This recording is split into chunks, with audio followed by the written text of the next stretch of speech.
পোনপ্ৰথমে মই আপোনালোকলৈ সংবাদলৈ নমস্কাৰ জনাইছোঁ।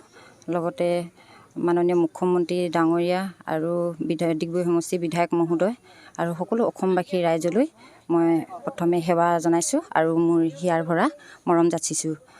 পোনপ্ৰথমে মই দুখত পৰিছোঁ, সেয়েহে আপোনালোকৰ আগত মই আজি মিডিয়া সহায় লৈ ক'ব বিচাৰিছোঁ যে মোৰ দুখৰ কথা ক'ব পাই মই আপোনালোকৰ আগত দুখী, তথাপিও মোৰ পৰিস্থিতিয়ে মোক বাধ্য কৰাইছে। সেয়েহে আপোনালোকৰ আগত মই মোৰ আজি দুখৰ কথা ক'ব আগবাঢ়ি আহিছোঁ। মোৰ স্বামী দেৱজিৎ বৰুৱা এজন গৃহৰক্ষী জোৱান আছিল। তেওঁ 8 মাহ 2020 চনত ঘৰলৈ ৰাতি IOCত ডিউটি মাৰি ঘৰলৈ উভতি আহোঁতে এটা পথ দুৰ্ঘটনা হয়। তেওঁ পথ দুৰ্ঘটনাত পৰি এবছৰতকৈ অধিক চিকিৎসাধীন হৈ থাকিব লগা হয়। চিকিৎসাধীন হৈ থকা অৱস্থাতে তেওঁ 27/11/2021 চনত তেওঁ মৃত্যু হয়। তেওঁ মৃত্যু হোৱাৰ পিছৰ পৰা ঘৰখন একেবাৰে পৰিস্থিতি বেয়ালৈ আহিছে।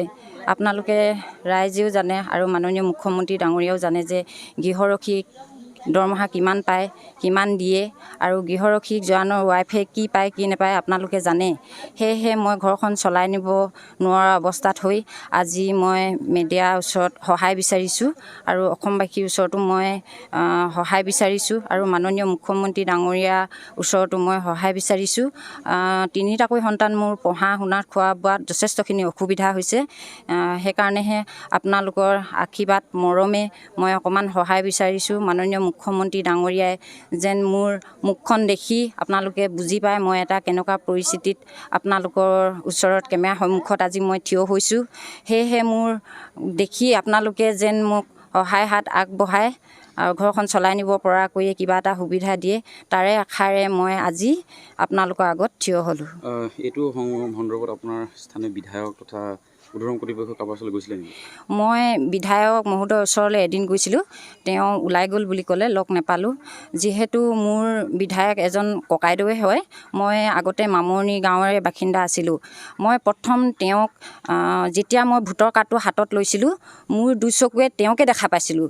সেয়েহে মই আজি মোৰ এটা দুখৰ দিন, এই দুখৰ দিনত মই তেওঁৰ পদূলিত গৈ সদায় কান্দিবলৈ মোৰ বেয়া লগা অৱস্থা হ'ল।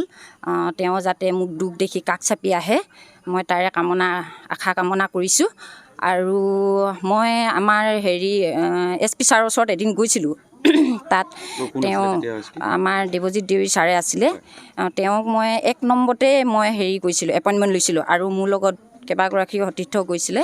তাৰপিছত তেওঁ মোৰ এপ্লিকেশ্যনখন চালে, চোৱাৰ পিছত মোক কোনো ধৰণৰ সঁহাৰি নিদিলে বা বিধৱা মহিলা এগৰাকী তেওঁৰ ওচৰলৈ গৈছোঁ, এনেদৰে তুমি আগবাঢ়ি যাব লাগিব, ঘৰখনৰ এনেকৈ আগবঢ়াই নিব লাগিব বুলি অকণমান সহায় দিয়া হ'লেও মোৰ ভাল লাগিলেহেঁতেন।